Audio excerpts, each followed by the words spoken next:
Hello, guys and gals, and welcome. So if you can't guess, today we're going to be talking about Energy Shield, and what an auspicious day to talk about Energy Shield. I totally didn't plan this at all, because I was literally going to do this anyway, just recently.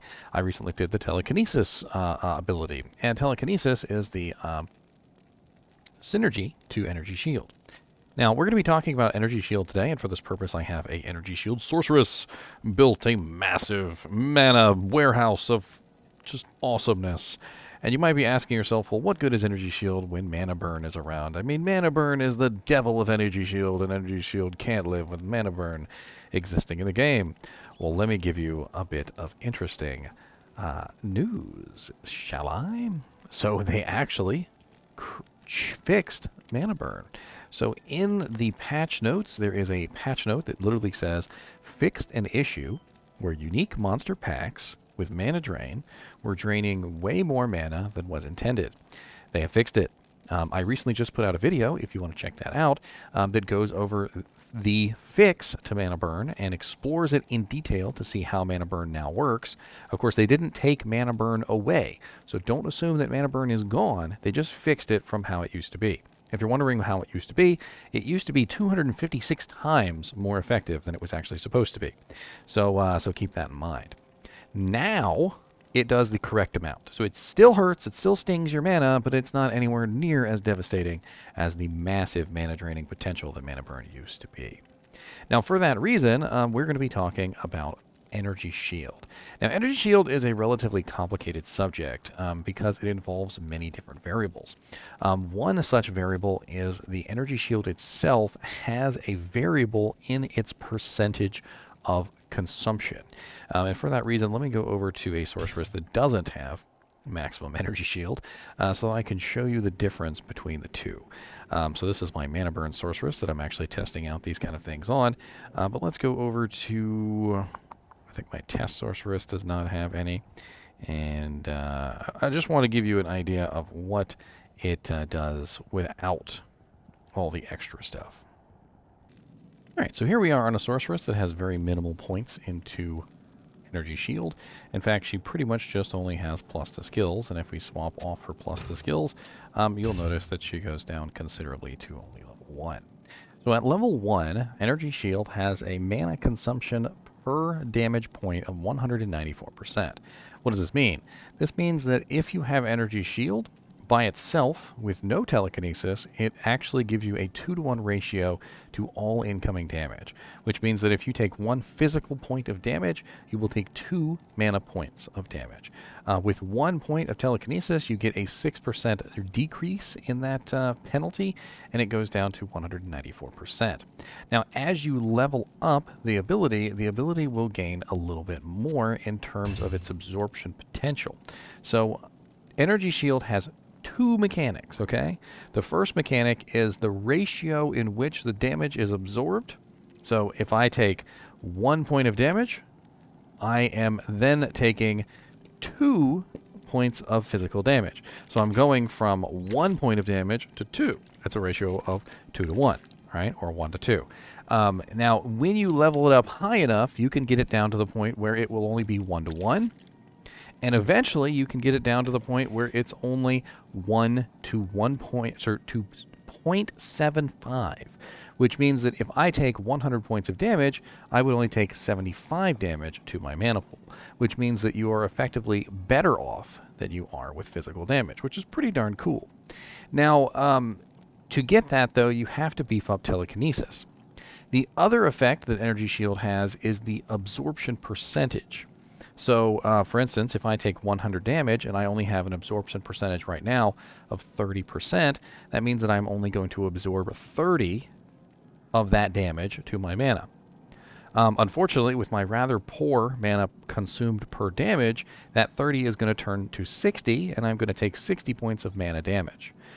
This is something that can be, of course, increased. So as you level up the Energy Shield ability, you can level this absorption percent up to a maximum of 95%. 95% means that if I take 100 damage, I would then absorb 95 of that damage. I would still take 5 damage to my life pool. So remember this, you're still taking 5 damage to your life pool, but 95 of it is then going to your mana pool and then is getting modified by your mana consumed per damage level.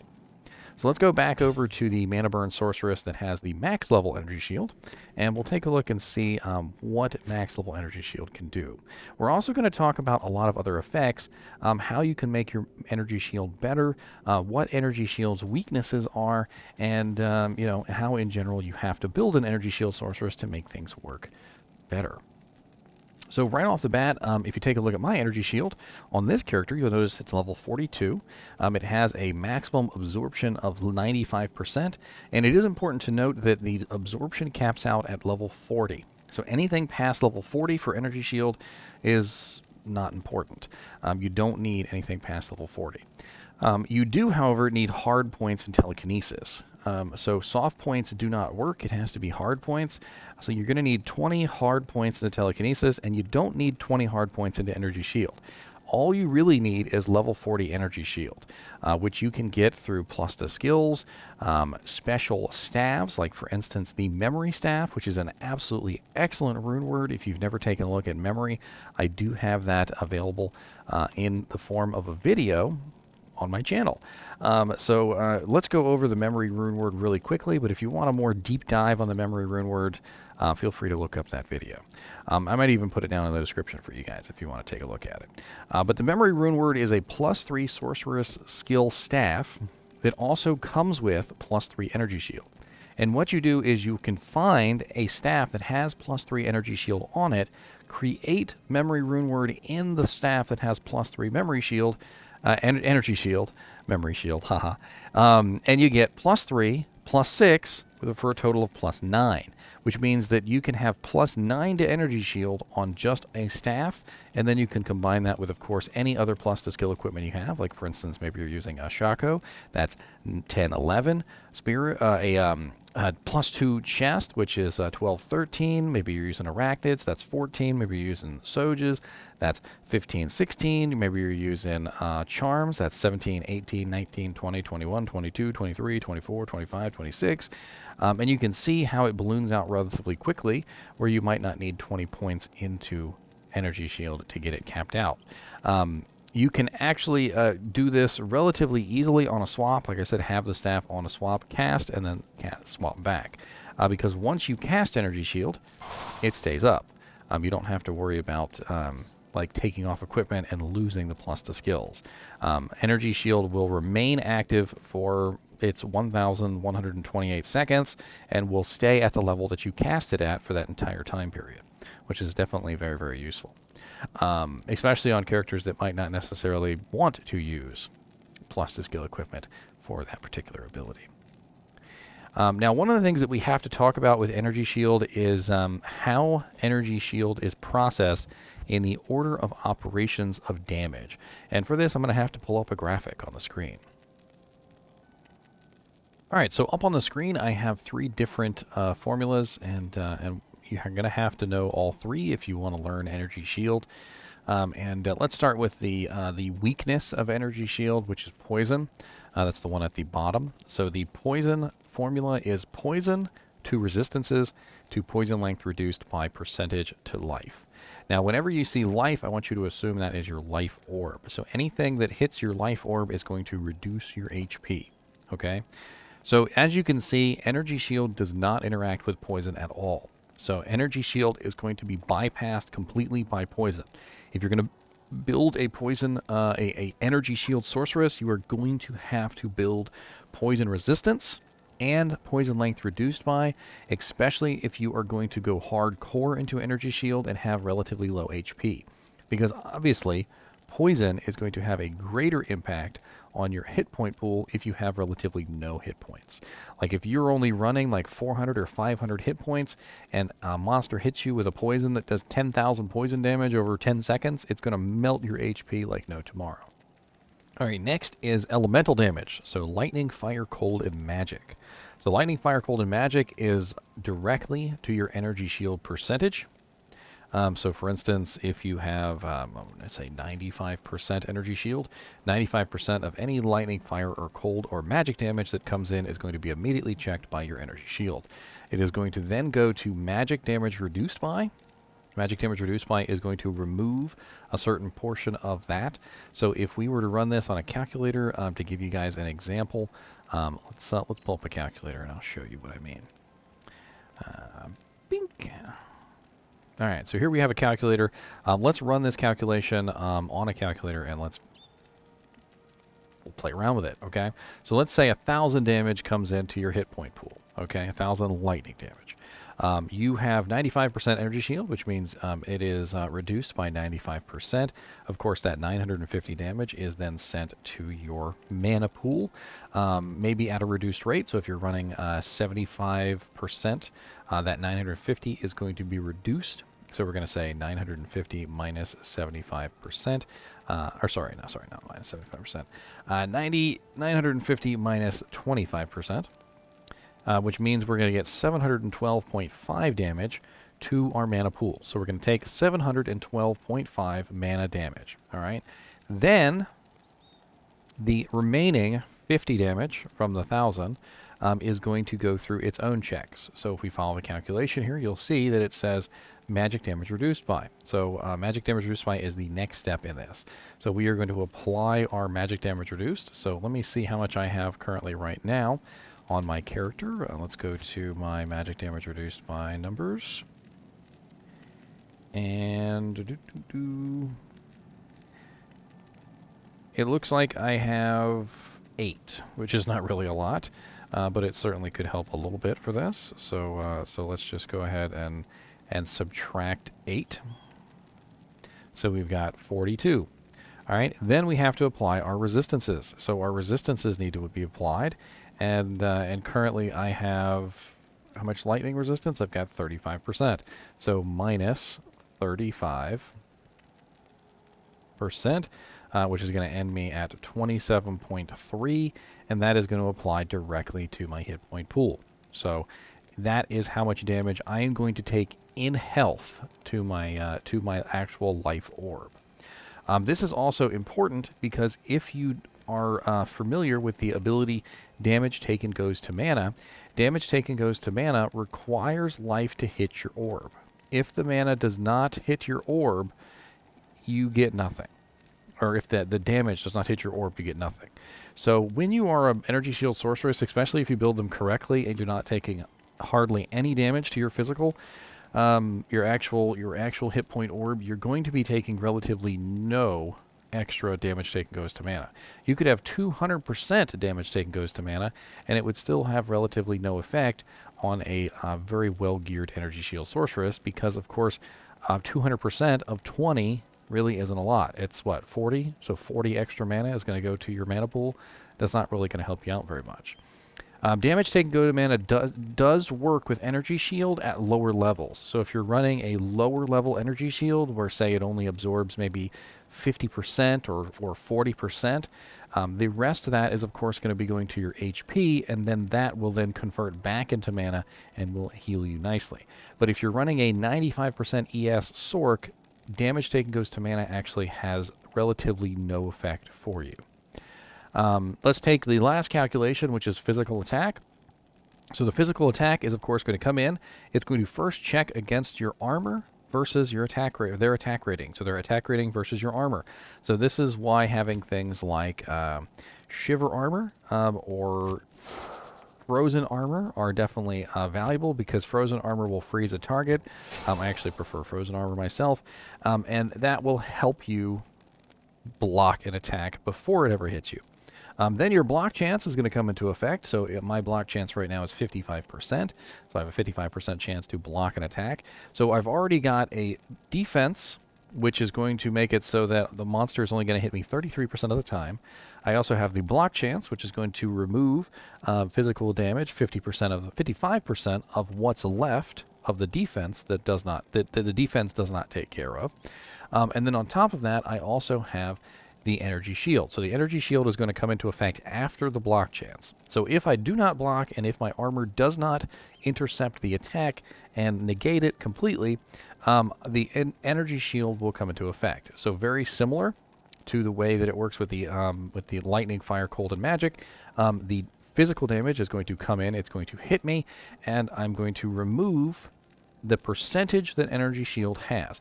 So energy shield would be 95%, right? So I'm going to take 95% of whatever damage comes in. Let's just say, for instance, I'm taking 100 damage.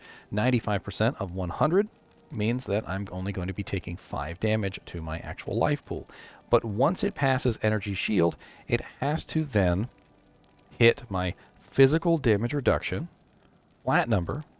So this is when you have, like, on a piece of armor, it says physical damage reduced by 7 or physical damage reduced by 2.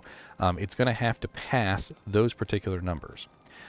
Then, after it passes physical damage reduced by, it's going to have to pass damage reduced by percentage.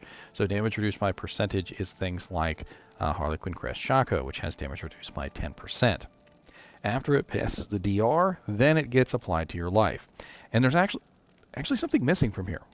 So I totally forgot about this, and I should have added this into the calculation. Hold on, I'm going to edit the file real quick while I'm on camera. There we go.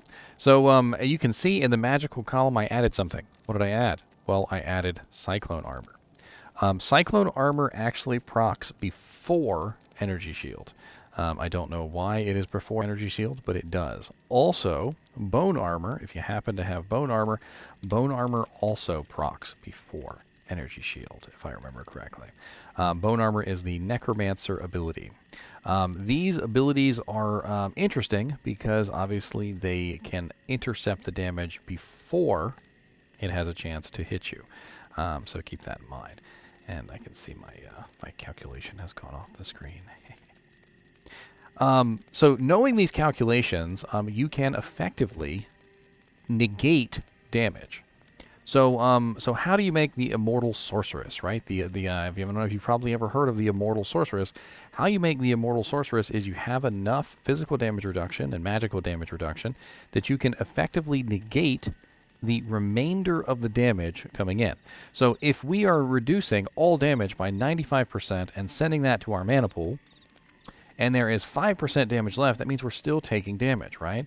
So let's bring up the calculator again, and let's run this on the calculator so that I can show you guys the difference of how it works between reducing your physical damage reduction and your magical damage reduction to the point where you can effectively negate all damage, right? So that's what we want to do. We want to effectively negate all damage. So following the formula, let's pretend we have 500 damage coming in. All right, it's a physical damage hit, and it bypasses our armor, and it bypasses our shield. So it has to then check against our energy shield, which is going to, of course, reduce 95% of this, which means we'll be left with 25 damage. If we have some very nice equipment that can reduce physical damage reduction, we can effectively negate this 25 completely.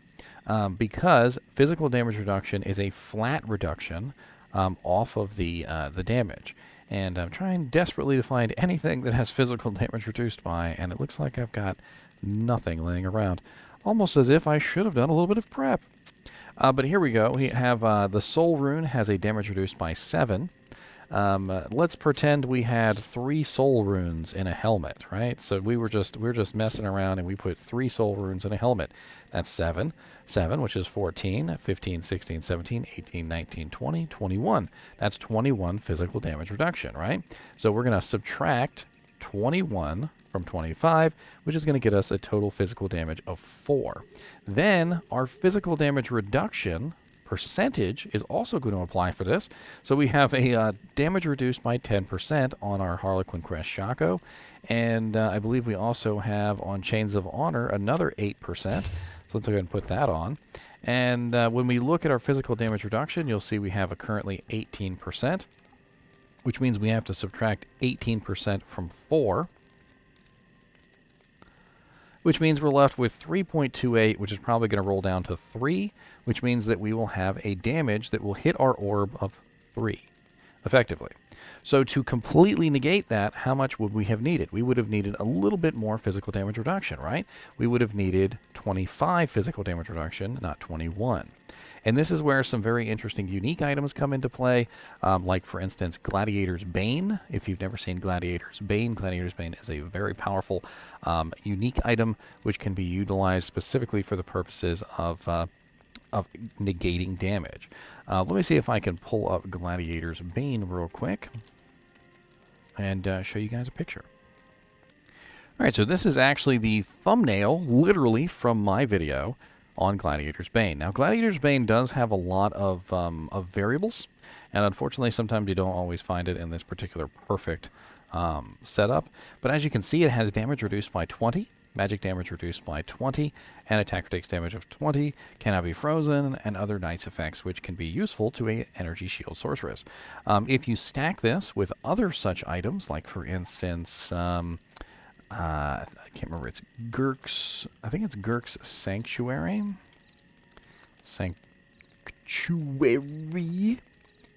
Gurk's Sanctuary Pavis is also a very high physical damage and magic damage reduced by shield, and I can pull that one up too. Let's pull that one up as well. All right, so here's Gurk's Sanctuary Pavis, and as you can see, it has damage reduced by 13, and magic damage reduced by 14. So another high amount of magic and damage reduced by. As an energy shield sorceress, things like this can come in extremely handy to finish off that last 5% of the energy shield to make it work very, very well. There are a lot of items in Diablo 2 which aren't particularly very useful, but in the hands of an energy shield sorceress can be extremely powerful. And as a final demonstration of the power of an energy shield sorceress, I'd like to take you on a journey to somewhere extremely dangerous, and we are going to play around with how energy shield works, and just stand there in a group of monsters and just kind of just really get an idea of kind of like the immortality of an energy shield sorceress. Let's go to Worldstone Keep. We'll see if we can find some demon lords or something.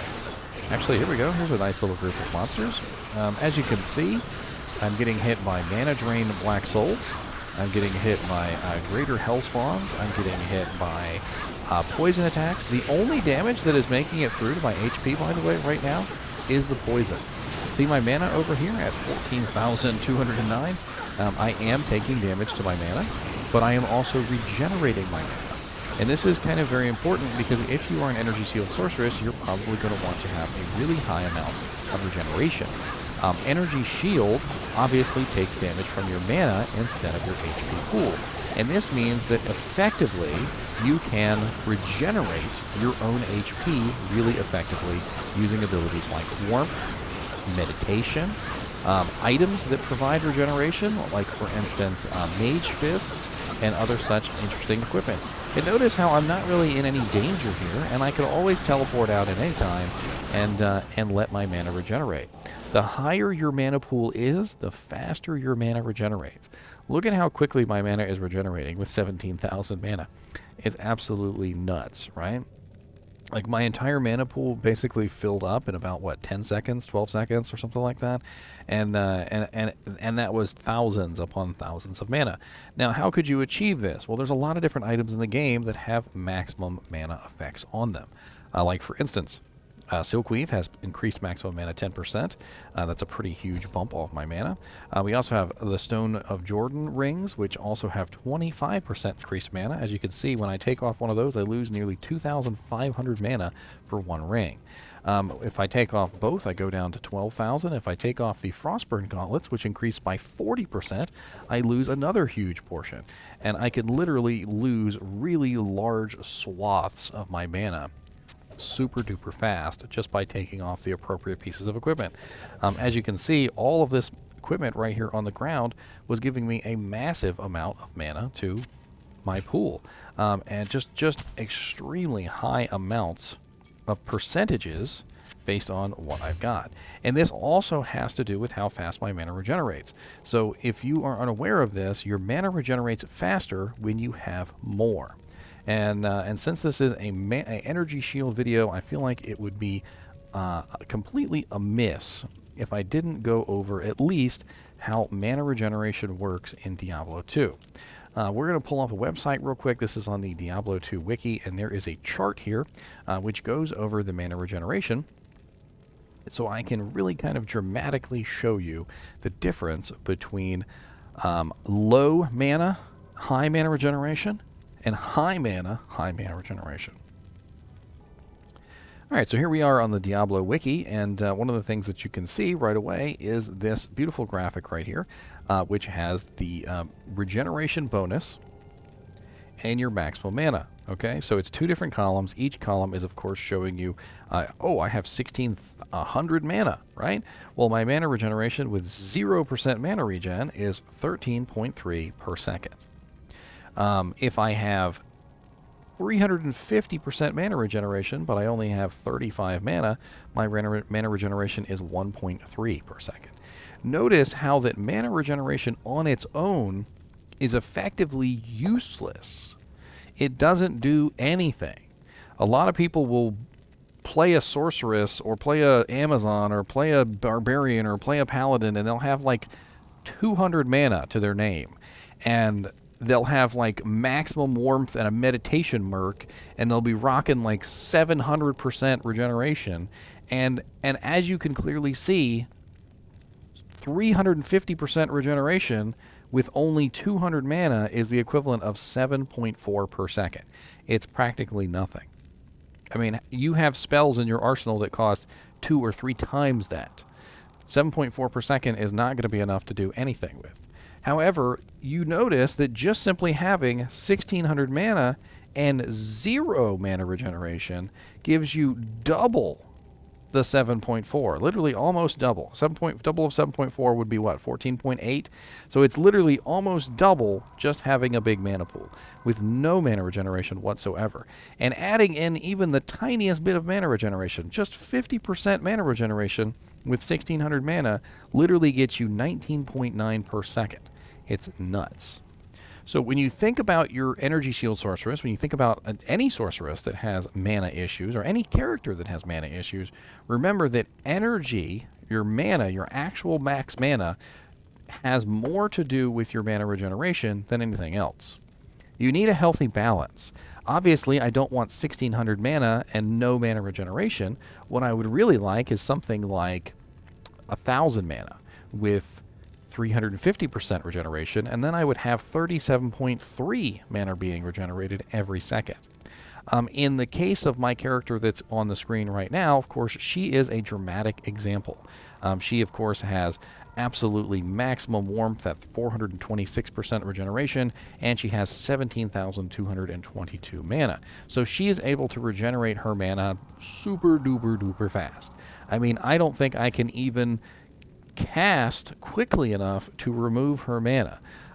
Enchant costs 58 mana per cast, and I could probably just sit here and cast it forever and have absolutely no issue with my mana whatsoever. I could probably even cast my energy shield, go into the middle of the monsters, and continue to cast my enchant, and probably still not run out of mana anywhere as quickly. And this is because at this particular level, at this particular amount of mana and mana regeneration that I have, my mana regeneration is essentially infinite. I'm not going to have any issues with mana. Now, the poison is, of course, bleeding right through my energy shield, and this is important to note. Now, the last thing I'd like to do for this video, I know it's already 28 minutes long, but the last thing I'd like to do for this video is take you to a realistic energy shield sorceress, one that has been set up on the live servers so that you can get an idea of what a realistic energy shield sorceress looks like and behaves like. All right, so here we are on my my live server, on online, and I have my energy shield sorceress. She's not completely finished yet, but she's a lot better off than a lot of other sorceresses. She does have currently level 34 energy shield when she is utilizing all of her buff equipment, and so I cast my energy shield, of course, and then I swap back to my other equipment. So I have some interesting equipment specifically for these builds. Now, with my equipment, with my max level Telekinesis, I am getting the 75% reduction. I also have a pretty healthy amount of magic damage reduced of 40, and I have a really nice damage reduced by of 19, as well as a really high amount of regeneration of mana of 283%. So I'm getting some pretty nice effects going on here. I've got regenerate mana, I've got increased mana, I've got 962 mana in my pool here. Which sometimes I do swap back and forth between Frostburns and Mage Fists. I'm kind of torn because I'm a Fire Sorceress, obviously. And so when I go out and I actually can utilize my my equipment, I can just kind of stand there a lot of the times and not take very much damage. My mana does regenerate relatively quickly, and even when I do get hit, you will notice that I don't really take a lot of damage to my life. I have a relatively small life pool. I only have 501 life. But my mana is where most of the damage is going. I do have 962 life with the 75% conversion rate, so it does actually add up to a pretty significant amount. The mana burn does still affect me, though. Despite the fact that mana burn has been fixed, you will notice that it is going to have an effect on how much damage you take. Now, obviously, since I'm a sorceress who uses her mana as her health, I can, of course, use mana potions to bring my mana back up and counter that. I don't have all of my points into energy at this point because I was focusing on trying to stay alive. One of the problems that I've really noticed with Energy Shield is really the poison. The poison will bypass everything you've got and will do just a massive amount of damage to your health. As you can see right now, my Energy Shield is not going down, but my life is, because the poison is just completely bypassing my resistances, or rather my Energy Shield. And that's, of course, because I'm not set up correctly. As you can see, my resistances are negative 56%, negative 56%, negative 34%, negative 36%. And all of this is a pretty big deal. I don't have my Annihilist Charm in my inventory. I kind of took some of my gear from this particular girl as well, which, of course, doesn't help her out very much. I also forgot to swap back to my weapon set. That would have been nice. As you can see now, I have damage reduced by 33 and magic damage reduced by 50. So that was a pretty big change there from 1940 to 3350. And the resistances did go up a little bit, but not enough to really combat this stuff. The unfortunate thing about resistances, though, is that they don't really affect you while you are an energy shield. Energy shield doesn't really use your resistances at all. As we looked at with the formula earlier for the energy shield, you notice that lightning, fire, cold, magic hits Cyclone Armor, then energy shield, then magic damage reduced, and then after it hits all these things, then it hits your resistances. So unless it's bypassing your energy shield, you don't even really need these resistances. What you do need, though, is poison resist, and I have relatively none of it. I wonder if I've got a Carrion Wind or something laying around with like 75% poison resist on it, because that could certainly come in handy on this particular character. I happen to know where 2 of those are sitting around, but I don't have them on hand. Now, obviously, I could beef up my resistances with something like Chains of Honor, and as you can see now, my resistances are a lot better. But now I have lost the 19 damage reduced by and the 19 magic damage reduced by of Gladiator's Bane, along with the Cannot Be Frozen effect, which I'm utilizing for this particular build. Of course, I could have Gladiator's Bane socketed, put something nice in there to help it out, maybe even a soul rune or something like that for more physical damage reduction. I could also do the same thing with Girk's Pavis. I could put something in there to increase the damage reduced by or magic damage reduced by numbers as well. I also know that physical damage reduction and magical damage reduction have been bugged in the past, and they combine. So a lot of the times the 2 effects will actually combine together to equal more than how much they actually are. So right now, for instance, if I were to add together my 50 magic damage reduced by with my 33 physical damage reduced by, I would be 50, 60, 70, 83. So I would be reducing 83 of all damage that's coming into my particular character. I find that when I'm not up against poison monsters, like as long as there's no poison monsters involved, my character tends to just roll through and tank just about everything. The problem comes into play is that when I am fighting monsters that obviously have tons and tons of poison, I tend to have issues. I don't really have issues against monsters like these. However, when I fight a monster like this, who is going to spray poison at me all the time, that is going to do a hell of a lot more damage to me than before. So if you do plan on building an energy shield sorceress, I do recommend that you find some way to completely negate the poison.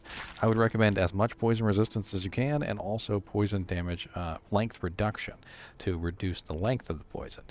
Because when your HP pool is relatively small like mine, when I only have like 550 HP, despite the fact that effectively I have far more than that, if you were to multiply out the amount of HP that I actually have on a calculator, you would see that I have a heck of a lot of HP versus pretty much every element except for poison. But the problem comes into play is that I don't have a good amount of HP versus non-poison attacks. Isn't that the silliness, right? So take for instance, like physical damage. For physical damage, I have a relatively large amount of damage versus or health versus a physical target. So I have 550 actual health, right? But I also have 947 mana. That 947 mana is being multiplied by plus 25%, because I'm actually reducing 25% of any damage that comes in that hits my mana is getting reduced. So I have 1,183 plus 550 on my HP pool, which is a total of 1,733 HP versus anything except for poison. I also have a massive amount of regeneration, which is calculating in. So I have a huge regeneration pool of 450% for 947 mana, which is effectively about 1,000. So you could pretend that I'm literally getting a regeneration probably of somewhere around 50 per second is probably what it is.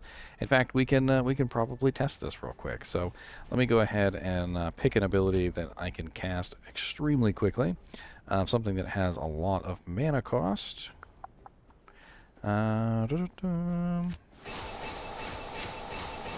I don't think I have anything particular that I can cast that actually has enough mana to maybe Blaze. What's Blaze's mana cost? 19?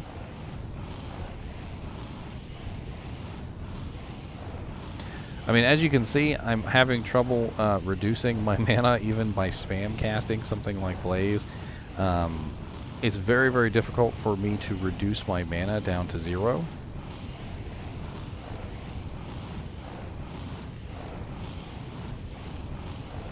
Trying to get it down to 700. Alright, so here we go. We're at 700. So 1,000, 2 1,000, 3 1,000, 4 1,000, 5 1,000, 6 1,000, 7 1,000. So about 7 seconds from 700 to 947, which is a difference of, let's see, 947 minus 700 equals 247, right? So 247 in that small period of time, which is not bad. That amount of regeneration also gets added essentially to my HP, because as I'm being attacked, obviously I'm getting a massive amount of regeneration. Now, obviously, I would want more mana than this. So eventually, your goal as an Energy Shield Sorceress is to build up your mana pool as high as possible so that any attack that comes in is being almost instantly negated by your regeneration and other effects. Like, for instance, Meditation could also be added in to give you even more regeneration than this. There's really not a lot more to go over with the Sorceress. I may eventually do a build specifically on the Immortal Sorceress. That's actually something that you can look up. The Immortal Sorceress is a very interesting build that basically makes the Sorceress immortal. If you take a look at my mana burn video, I actually have a Sorceress that literally is just standing there and just takes literally no damage from anything. And that is kind of how it works. But this one obviously would be something that you can actually do with real items, whereas that one was just something that I cheated in. As always, I do appreciate you guys and gals watching my videos, even when it is 40 minutes on Energy Shield. As always, keep watching.